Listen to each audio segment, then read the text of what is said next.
Tanpa terasa kita sudah masuk hari ke-14 di tahun 2021. Kita mengucap syukur kepada Tuhan bahwa perkara-perkara besar terjadi di dalam hidup kita.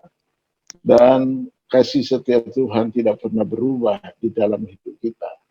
Saudaraku yang kekasih, kita berbahagia mengawali tahun 2021, kita dapat pelajaran dari Matius 5 yang dibagikan oleh Pak Lukito Udiarjo, dan sungguh-sungguh sangat membekali kita semua. Juga kemarin 2 hari berturut-turut Pak Tony Suwardi membagikan kita tentang bagaimana kita berdoa. Puji nama Tuhan, saya percaya kita dilengkapi, kita diperlengkapi. Dan pagi ini saya mau membawa satu kisah berbicara tentang tidak pernah sendiri atau never alone. Nah, saudaraku yang kekasih, saya sangat percaya bahwa penyertaan Tuhan tidak pernah berubah di dalam hidup kita. Nah, ayat Ibrani pasal 15 ini kita baca bersama-sama, ayat 58. Karena Allah telah berfirman, Aku sekali-kali tidak akan membiarkan engkau, dan aku sekali-kali tidak akan meninggalkan engkau. Puji nama Tuhan. Saudaraku yang kekasih, saya yakin sekali bahwa hidup kita sangat membutuhkan ada Tuhan bersama-sama dengan kita. Dan iman percaya seperti ini tidak boleh berubah, karena Tuhan memang tidak pernah meninggalkan kita. Kita tidak pernah sendiri. Saya seringkali bertanya seperti ini, apa yang menjadi kebanggaan kita? Apa yang menjadi kesukaan kita? Kalau kita bangga akan hal-hal yang semu atau hal-hal yang biasa, itu menunjukkan hubungan kita dengan Tuhan kurang mendalam. Tapi kalau kita bangga atas kebaikan Tuhan, dan kita menyadari ada Tuhan bersama-sama dengan kita, maka hidup kita aman selama-lamanya. Saya bahas pagi ini, saya akan bahas 3 hal mengenai tidak pernah sendiri. 3 hal pertama, alasan kuat mengapa kita tidak pernah sendiri. 3 alasan kuat mengapa Anda tidak pernah sendiri. God never leave you alone. Hal buruk bisa saja terjadi bagi siapapun. Hal buruk bisa terjadi bagi siapapun. Misalnya, orang yang dicintai meninggal dunia, atau mengalami ditipu orang, atau disakiti, dan lebih dari itu pengalaman pahit yang terjadi, usahanya bangkrut, banyak hal bisa terjadi. Saya mengingatkan kita bahwa hal itu bukan menunjukkan Tuhan tidak ada bersama-sama dengan kita. Karena seringkali kita hadapi masalah seperti itu, lalu kita bertanya, apakah Tuhan menolong kita? Apakah Tuhan menjawab doaku?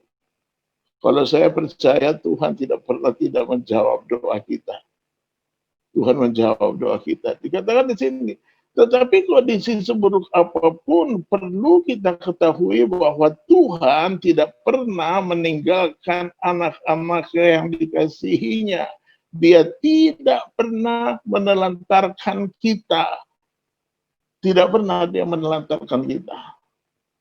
Mau tahu kenapa? Nah, kita lihat ada 3 hal. Hal pertama, keinginan terbesar Tuhan adalah bersekutu dengan kita. Tuhan menciptakan manusia untuk bersekutu dengannya. 1 Korintus 1 ayat 9. Sebelum dosa turun menjamah manusia, Adam dan Hawa diberikan kepercayaan untuk mengelola Taman Eden. Mereka diciptakan untuk menikmati. Di Taman Eden itu Adam dan Hawa diberikan kepercayaan untuk menikmati hubungan erat dengan Tuhan, menikmati persekutuan dengan Tuhan di Taman Eden itu. Dan hingga saat ini Tuhan tidak pernah berubah. Saya sangat bangga dengan hal ini. Tuhan tidak pernah berubah, setia kepada kita. Jadi apapun yang kita hadapi, ingat keadaan kita saat ini tidak menyenangkan. Semua yang terjadi di depan mata kita tidak menyenangkan. Saya mau katakan kepada saudara, Tuhan tidak pernah berubah, setia untuk kita. Tuhan tidak pernah berubah, setia. Nah, saudaraku yang kekasih, kalau kita lihat Tuhan tetap memperhatikan kita anak-anaknya. Tuhan dikatakan di Yesaya 43 ayat 7, Ia tidak pernah meninggalkan kita. Tidak pernah. Dia berjaga-jaga, Dia menciptakan kita, Dia tahu apa yang terjadi dan Dia tidak pernah meninggalkan kita. Dan yang paling bahagia sekali di sini, di Sefanya 3 ayat 17, dikatakan Tuhan itu bergirang. Tuhan bergirang. Ini satu yang luar biasa. Tuhan bergirang karena kita. Artinya, Tuhan mau kita semua punya hubungan dengan Tuhan itu akrab, punya hubungan yang manis dengan Dia. Kalau kita punya hubungan manis dengan Tuhan, Tuhan itu bergirang. Tuhan sangat bergirang. Apalagi kalau satu orang bertobat. Kalau melalui hidup kita, ada orang yang bertobat. Saudaraku yang kekasih, kalau kita mencatat bahwa malaikat di surga bersorak-sorai, ada sorak-sorak sukacita di surga kalau ada satu anak manusia bertobat. Nah, tugas kita adalah bagaimana melalui hidup kita ada orang lain datang kepada Tuhan Yesus. Nah, untuk itu kita tidak perlu mengucap syukur untuk menikmati kebaikan Tuhan seorang diri. Kita belajar di pagi hari yang indah ini. Kalau bilang Tuhan bersuka cita, nyanyi. 1 Korintus 1:9, Allah yang memanggil kamu kepada persekutuan dengan anaknya Yesus Kristus, Tuhan kita adalah setia. Dia tidak pernah berubah, setia. Dia tetap setia. Kadang kita nggak setia, Tuhan tetap setia. Dan Tuhan mau kita berjalan di dalam relnya Tuhan. Mungkin gak enak, tapi kita berjalan dalam relnya Tuhan. Jadi, kita lihat poin kedua. Poin kedua di sini saya catat, Tuhan berjanji tidak pernah meninggalkan kita. Tuhan berjanji. Bukan sekedar janji, Dia buktikan. Tuhan berjanji bahwa aku tidak akan membiarkan engkau dan tidak akan meninggalkan engkau. Yosua 1 ayat 5. Dan aku sekali-kali tidak akan membiarkan engkau dan aku sekali-kali tidak akan meninggalkan engkau. Ibrani 13 ayat 5. Tuhan tidak akan meninggalkan saudara dan saya. Kita selalu berjalan dan ada Tuhan di dalam hidup kita. Dan waktu kita bersekutu, kita tahu Tuhan sedang ada bersama-sama dengan kita. Dengar, waktu kita bersekutu, kita lebih tahu lagi, ada Tuhan yang melihat kita dengan hatinya yang bergirang. Tuhan mau kita lebih dekat dengan Dia. Tuhan mau kita lebih dekat dengan Dia. Tuhan mau kita lebih akrab dengan Dia. Yohanes 14 ayat 18 dikatakan, aku tidak akan meninggalkan kamu sebagai yatim piatu. Aku datang kembali kepadamu. Perhatikan, Tuhan tidak akan pernah meninggalkan kita sebagai yatim piatu. Yesus berjanji akan datang untuk kedua kalinya menjemput orang yang percaya, menjemput saudara dan saya.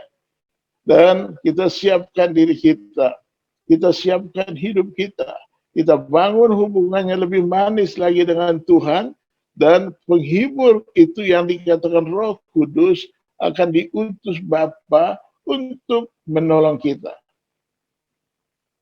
Kebanggaan tersendiri bagi kita orang percaya. Kalau kita menyadari kita tidak pernah sendiri. Ada Tuhan bersama-sama dengan kita. Ada Tuhan yang selalu menolong kita. Ada Tuhan yang selalu memberikan kekuatan kepada kita. Nah, kegagalan banyak orang adalah waktu dia merasa dia tidak ada yang dapat menolong. Ya, ada orang yang putus asa bunuh diri karena merasa sendiri. Tidak ada yang menolong dia. Dia kecewa dengan hidup ini. Dan di pagi yang indah ini kita dikuatkan bersama-sama.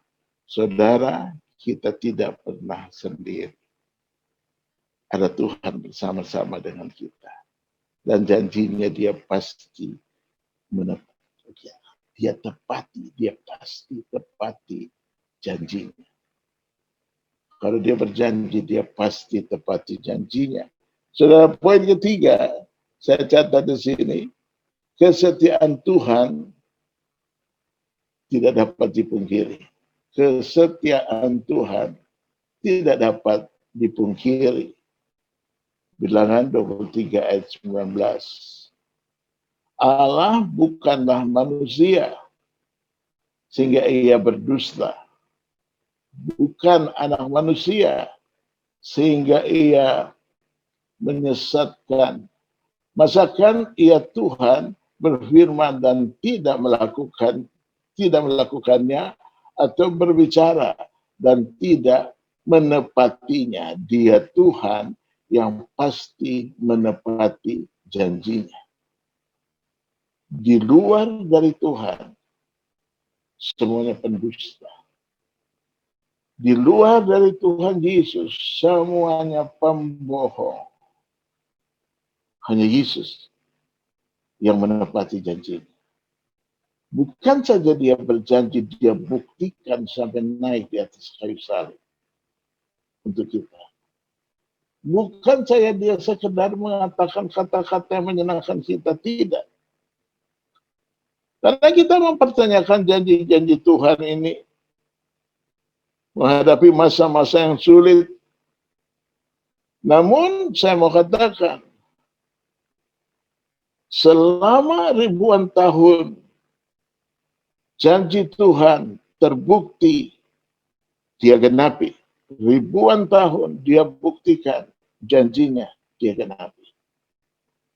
Dan saya tetap ingatkan kita, kalau dia genapi janjinya, mari kita bukan sekedar, kita lebih sungguh-sungguh lagi bersama Tuhan.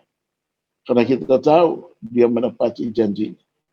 Manusia saja bisa menepati janji. Banyak orang yang suka berjanji. Tapi janjinya bisa berubah kalau dia mendengar berita yang tidak menyenangkan. Tapi Tuhan Yesus tidak. Dia tetap setia memegang janjinya. Sebab saudara dan saya, kita berharga di mata Tuhan. Dengar baik-baik. Satu orang bertobat, malaikat di surga bersorak-sorai. Kenapa Tuhan bergirang? Stefanya dikatakan tadi, kenapa Tuhan bergirang? Karena ada orang bertobat. Kita dulunya juga hidup kita penuh dengan dosa. Penuh dengan dosa yang tidak menyenangkan. Dan waktu kita membuka diri, kita menyadari kita membutuhkan Tuhan, dikatakan Tuhan bersorak, Tuhan senang sekali dikatakan Tuhan berkira, Tuhan berkira karena kita. Sebab kita berharga di matanya. Saudara, saya punya satu cerita yang mau saya bagikan untuk kita pagi yang indah ini. Saya kurang tahu, mungkin saudara sudah pernah dengar kisah ini. Nah, saudaraku, kisah ini adalah satu kisah bahwa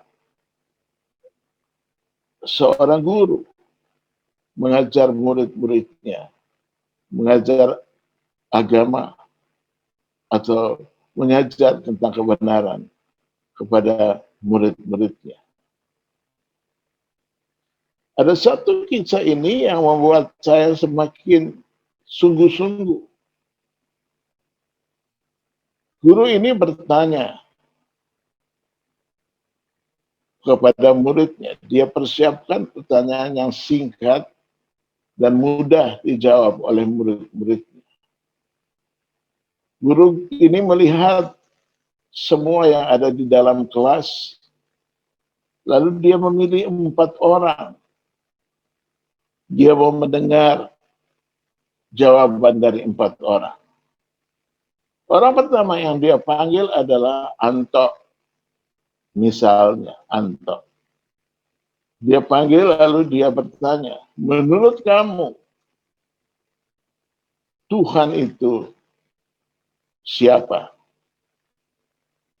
Lalu Anto itu menjawab dengan tegas, oh, menurut saya Tuhan itu hakim yang adil.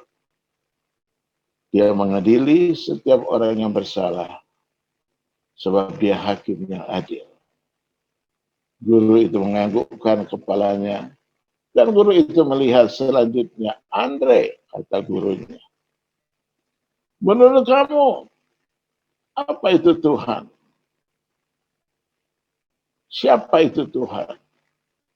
Andre menjawab, Tuhan adalah dokter yang luar biasa, yang dapat menyembuhkan semua orang yang sakit.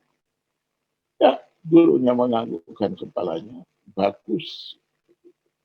Dan yang ketiga, Tono, dia bertanya, menurut kamu, Tuhan itu siapa? Tono menjawab, Tuhan adalah orang yang dapat memberikan kepada kita apa saja yang kita butuhkan. Apa saja yang kita butuhkan, dia dapat memberikan kepada kita. Dari ketiga jawaban ini, kita bisa melihat latar belakang orang ini. Ada yang bapaknya hakim, ada yang bapaknya dokter, dan ada yang bapaknya konglomerat. Dia menjawab sesuai orang tua. Dan ada yang duduk di belakang dengan tersipu dan menundukkan kepalanya, bajunya tidak sebagus teman-teman yang lain, menundukkan kepalanya ke bawah, tidak berani mengangkat kepalanya. Lalu guru memanggil dia, menurut kamu, Sarjo, namanya Sarjo, Tuhan itu siapa? Lalu Sarjo ini menundukkan kepalanya. Siapakah itu Tuhan? Siapa Tuhan? Apa Tuhan? Siapa Tuhan? Kata guru kepada Sarjo. Sarjo menundukkan kepalanya beberapa detik. Teman-teman satu kelas menengoknya, melihatnya, menunggu jawaban dari Sarjo. Dan Sarjo angkat mukanya menghadap guru di depan dan berkata, Tuhan itu seorang pemulung. Tiba-tiba riuh ribut dalam kelas. Semua murid-murid ketawa. Ada yang menunjukkan tangannya kepada Sarjo. Ada yang menunjukkan tangannya ke kepala. Lalu menggeleng-gelengkan kepalanya. Semua ribut. Tertawa menertawakan Sarjo. Lalu gurunya bingung. Guru bertanya, Sarjo, apa yang kamu bilang? Apakah kamu mengatakan Tuhan itu pemulung? Sarjo mengatakan, ya. Pekerjaan pemulung adalah memungut barang-barang bekas di tempat sampah. Membawa barang-barang bekas yang sudah dibuang orang dari tempat sampah. Dia bawa pulang barang-barang bekas itu. Dibersihkannya. Barang-barang yang dari tempat sampah dibersihkannya.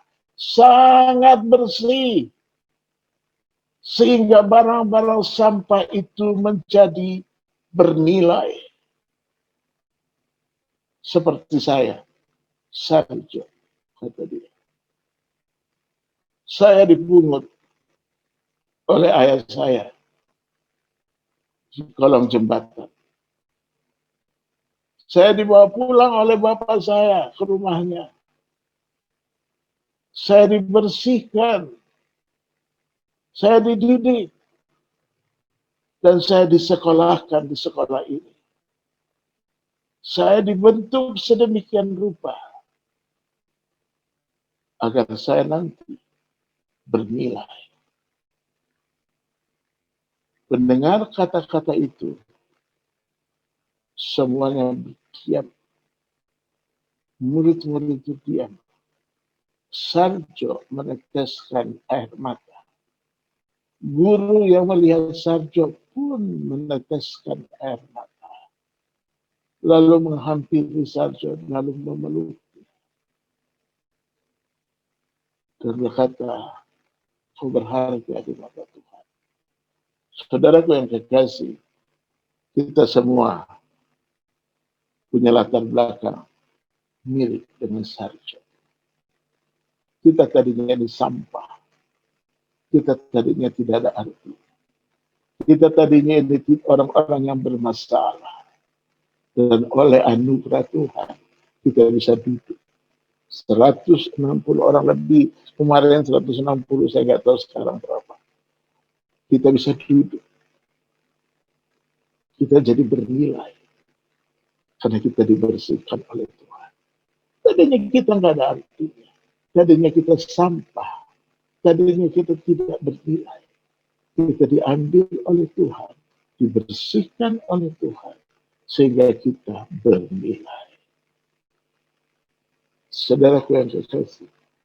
Di depan kita, di luar, banyak orang, banyak sarjo yang perlu kita bawa kepada Tuhan. Masih banyak sarjo yang perlu kita datang bawa dia kepada Tuhan. Dan untuk itu mari, saya mau ingatkan saudara, jangan berdiam diri. Di luar banyak orang yang perlu diselamatkan. Kalau kita ada pagi ini, kita orang yang sudah melewati hari itu. Kita yang sudah diselamatkan. Nah, kita tidak hidup untuk diri kita sendiri. Ada orang lain yang perlu diselamatkan.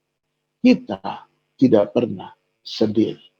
Ada Tuhan bersama-sama dengan kita. Dan yang Tuhan mau melalui hidup kita, orang lain dimenangkan, dibersihkan. Kita pungut orang yang tidak benar. Kita pungut orang yang hancur-hancuran. Kita bawa dia kepada Tuhan. Dan ini tugas dan tanggung jawab kita. Kita bukan tugas kita hanya di gereja saja. Tidak. Tidak.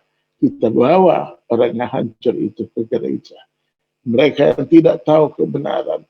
Mereka yang tidak tahu keselamatan. Kita bawa. Mereka datang. Sehingga melalui hidup kita, orang lain diselamatkan. Ini yang dikatakan Sefanya tadi. Allah bergirang. Tuhan bergirang. Karena kita tidak hidup untuk diri kita sendiri. Banyak orang di depan membutuhkan Tuhan Yesus. Dan pastikan hidupmu menjadi berkat. Pastikan kita menjadi berkat. Sudah 3 bulan lebih kita berkumpul seperti ini. 4 bulan kita seperti ini. Pastikan doa kita, apa yang kita dengar, catatan kita, itu tidak sekedar untuk kita, tapi jadi berkat di luar. Semua banyak orang membutuhkan pertolongan Tuhan. Banyak sarjo di depan, banyak sekali orang membutuhkan pertolongan Tuhan. Mari, Tuhan mau kita lakukan kebenaran firman Tuhan. Kita tidak saja jadi orang yang hidupnya di dalam gereja, tapi kita jadi pelaku firman Tuhan. Amin. Kita berdoa. Tuhan, terima kasih. Engkau memberkati kami semua. Kau mengurapi kami semua. Menguduskan kami semua. Kami percaya Tuhan, Engkau yang hadir dalam hidup kami. Kami sadar bahwa kami ini tidak sendiri. Ada Tuhan bersama-sama dengan kami. Sucikan, kuduskan setiap kami masing-masing. Setiap kami masing-masing Tuhan memberkati. Tuhan menguduskan kami. Dan pakai kami seperti pemulung yang membawa sampah, menyelamatkan orang yang membutuhkan pertolongan Tuhan. Pakai kami. Pakai kami menyadari bahwa banyak orang di luar yang membutuhkan Tuhan. Dalam keadaan yang sulit seperti saat ini, banyak sekali orang di luar membutuhkan Tuhan. Sucikan, kuduskan kami masing-masing, agar kami dapat menjadi berkat. Kami dapat menjadi berkat. Nama Tuhan ditinggikan di dalam hidup kami. Saya boleh mengucap syukur. Bahwa perhatian Tuhan, pertolongan Tuhan, kekal adanya bagi kami semua. Terima kasih Tuhan, terima kasih. Saudara, angkat kedua tanganmu dan terimalah berkat Tuhan. Dengan sungguh-sungguh engkau melakukan kebenaran firman Tuhan. Dengan sungguh-sungguh engkau berharap akan pertolongan Tuhan dan melakukan kebenaran firman Tuhan. Maka diberkatilah engkau. Diberkatilah seisi keluargamu. Diberkatilah engkau dengan segala kebutuhan. Anugerah Allah Bapa, kasih setia dari Tuhan Yesus Kristus menyertai kita semua, serta pertolongan Roh Kudus menyertai kita saat ini sampai selama-lamanya. Dalam nama Tuhan Yesus saya berkata, amin. Tuhan berkati.